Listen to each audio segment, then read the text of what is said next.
namanya semua kelembagaan sekarang, apakah BUMN atau kayak namanya kementerian, kalau sudah eselon 2 ke atas itu sudah namanya open bidding. Open bidding. Ya, open bidding itu artinya dilelang jabatan itu. Oh. Eselon 2 ke atas itu sudah dilelang jabatan. Kondisi ini sebenarnya tujuannya baik, tapi prakteknya yang bermasalah. Nah, kenapa? Di sebuah kelembagaan, mau eselon 2 seperti di daerah, itu eselon 2 itu kan kepala dinas.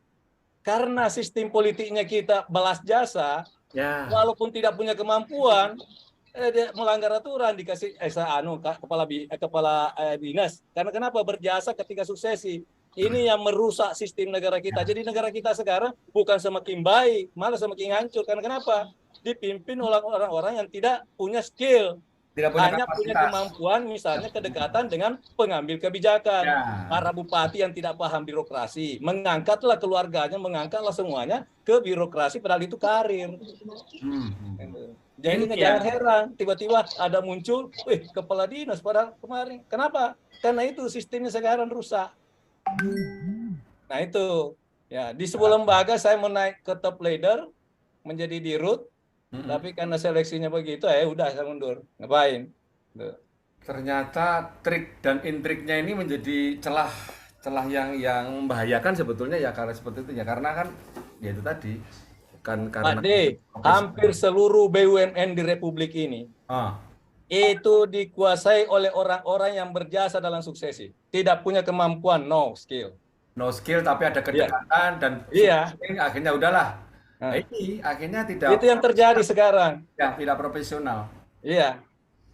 Padahal konsep regulasinya bagus, hanya implementasinya. Karena kenapa? Sistem politik kita dengan sistem politik maharnya tinggi, maka siapa yang menaik menjadi bupati, tempatkanlah orang-orangnya di tempat yang sebenarnya tidak sesuai dengan aturan birokrasi. Dan itu yang terjadi di Republik kita ini. Makanya Metapos ini tadi itu Mbak siapa tadi itu salah satu solusi untuk bagaimana memberikan sebuah pekerjaan yang halal, ya yang tidak terlalu banyak membuang energi, hanya bagaimana memahami etika. Karena saya terus terang baru, makanya saya banyak belajar. Saya dunia birokrasi beralih ke dunia seperti ini kan tentu banyak belajar. Makanya saya banyak bertanya sama Pak D. Ini Pak Nurhan ini di saya nomornya banyak banget nih, ternyata banyak banget, tapi saya yang satu saja.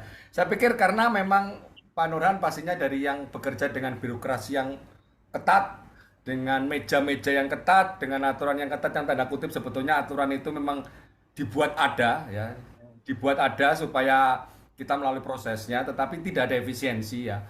Sedangkan di Metafon ini sebetulnya kan bisnisnya jauh sekali, cara dengan PNS ya ASN jauh sekali nggak ada birokrasi intinya di sini.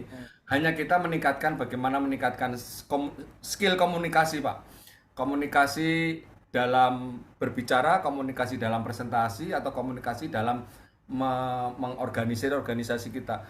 Kalau dulu di ASN pasti Bapak punya organisasi, tapi organisasi itu memang ada aturan dan kebijakan. Tapi kalau di sini sebetulnya aturan yang buat adalah kita sendiri Pak. Aturan kita sendiri dalam kode etik yang baik, dalam kode etik yang saling menghormati, karena ini bisnis bebas. Siapapun bisa keluar masuk, siapapun bisa mengklaim dirinya paling benar. Namun demikian memang Power Team ini memang dirancang untuk menyamakan itu Pak. Karena kami ingin semua orang di Power Team yang backgroundnya apapun itu bisa menerima konsep ini. Dan mudah dilakukan Pak. Yang mana sebetulnya mudah dilakukan pun banyak orang yang ngeluh. Bagaimana kalau sulit sulit diterangkan ya. Makanya kan Pak Nurhan juga masih melihat bagaimana saya dan Bang Kensi mengintensifkan cara promosi itu supaya memudahkan orang yang tadi beranggapan sulit. Memudahkan orang yang saya nggak bisa promosi, nggak bisa buat apa. Kita ajari pelan-pelan, kita kasih contoh, bahkan kita kasih konten ya, supaya mereka berani tampil gitu loh. Mereka berani tampil untuk berkomunikasi dengan dunia luar. Seperti Pak Nurhan mungkin berkomunikasi selamanya hanya sesama kantor, teman-teman dari masjid atau teman kampung. Tapi kan bagaimana nih saya bicara komunikasi dengan orang yang tidak saya kenal. Orang yang tidak tahu backgroundnya, tetapi punya satu keinginan, ingin merubah hidupnya lebih baik dengan cara mandiri. Nah, konsep ini Pak yang sebetulnya tidak sulit dilakukan karena orang sulit untuk mandiri. Kita lebih nyaman hidup bekerja dengan orang lain supaya aman tadi sebetulnya nggak nyaman sih sebetulnya, betul nggak Pak? Saya Iya. nyaman kerja ikut orang karena mau kerja apapun sebulan pasti digaji, selesai. Saya nggak bikin perusahaan mau apa yang digaji. Bapak ikut juga demikian sebagai berganti. Saya mau kerja apapun tetap digaji kok. Mau ngapa-ngapain tetap digaji. Itu kan ikut orang, ikut perusahaan, aman. Nyamannya nyaman, tapi sebetulnya nggak aman. Nah, sedangkan Metaverse kita dirancang menjadi business owner, Pak. Namanya business owner itu gimana sih, Pak? Kita punya usaha sendiri, punya toko sendiri, punya marketing sendiri, punya mitra sendiri, punya cara sendiri, punya inovasi sendiri, punya kelas sendiri kan gitu, Pak Nurhan ya. Ini yang mungkin menjadikan orang-orang itu agak sulitnya di sana, Pak Nurhan. Yang selama ini ikut perusahaan lain, fasilitas ada, semua ada, tinggal kerjakan. Sedangkan di sini kita diharapkan bisa merancang itu sendiri. Tapi ya konsekuensinya di Metaverse tidak seperti multi level, Pak. Tidak seperti jaringan yang hanya dapat keuntungan 10, 20, 30%. Di sini konsekuensinya 100% masalahnya, Pak Nurhan. Nah, ini kan 100% ini luar biasa, Pak. Karena menepis bahwa ini adalah bukan sistem piramid atau sistem scam Ponzi. Karena apa? 100% masuk ke kita. Nggak ada sisa sedikit pun buat yang buat program. Nggak ada sisa buat si upline. 100% buat kita. Walaupun 100% itu diatur dalam matrik S6, dalam matrik S3. Memang harus begitu, Pak. Kalau semuanya 100% diambil Bapak kan, ya terus apa keuntungan orang lain ikut dengan Bapak kan gitu, Pak? Nggak mungkin dong. Diatur dengan matrik. Dan matrik itu paten. Matriknya paten, tidak bisa dirubah, nggak bisa diakali, nggak bisa diutak-atik ya, mau siapapun, dari negara manapun ya aturannya sama. Nah, jadi ilmunya di Metaverse itu sebetulnya bagaimana tidak mempelajari matriknya sebetulnya, tapi bagaimana mau mencetak mitra-mitra yang mandiri. Kita mandiri, mencetak mitra-mitra mandiri. Jadi kalau mitra-mitra mandiri itu berjalan dengan sendirinya, disitulah mulai kita rasakan passive income, Pak.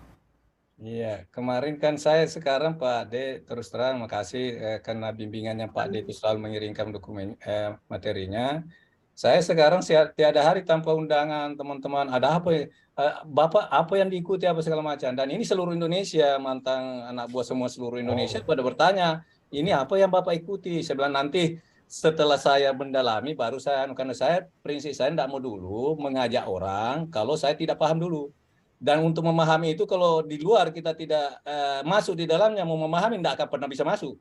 Makanya masuk dulu baru belajar gitu. ya betul. Ya. Jadi kalau ini kemarin beberapa teman-teman ini bahkan ada doktor apa semua datang di sini apa bertanya. Saya bilang begini, kalau saya mau jelaskan, ini kan sudah ada semua materinya dari leadernya, nah dari Pak Kensi semua dari Pak D. Pusing ketanya baca. Saya bilang begini, kalau mau langsung saja masuk. Ya, Masuk baru belajar seperti saya. Akhirnya ternyata setelah masuk, oh ada 3 saja yang perlu dipahami. hmm. Bagaimana memahami untuk mendaftar melalui aplikasi Trust Wallet, Ya, kemudian bagaimana bisa memahami untuk merekrut orang melalui ya, Trust Wallet, ya, mendaftarkan orang, kemudian bagaimana memahami uang masuk dan untuk mendepo, itu aja sebenarnya. ya. Nah, jadi yang harus dikuasai Trust Wallet, toko kripto, dan autentifikasi Google itu Betul, ya. sudah selesai Siapa itu dia sudah. jual kan gitu kan. Iya. Gitu. Makanya saya kan dipromosi dulu sih di Metaverse itu jangan paham dulu baru ikut. Kalau kita Iya. paham 100% nggak akan jadi ikut.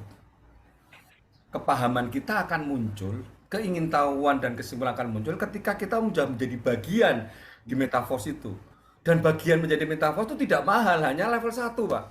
Iya. Ketika udah orang mau mengeluarkan level 1 join, dia akan menjadi bagian, dia akan secara tidak sadar dirinya akan belajar untuk memahami tentang level 1 tuh untungnya apa sih. Nah, di situ nanti akan mulai nih. Nggak sadar ilmunya nama lah, di situlah sebetulnya triknya. Jadi, teman-teman, saya belum paham, saya mau join tapi saya belum paham loh. Anda join dulu baru paham. Kok bisa begitu? Iya, memang begitu. Gitu, Pak.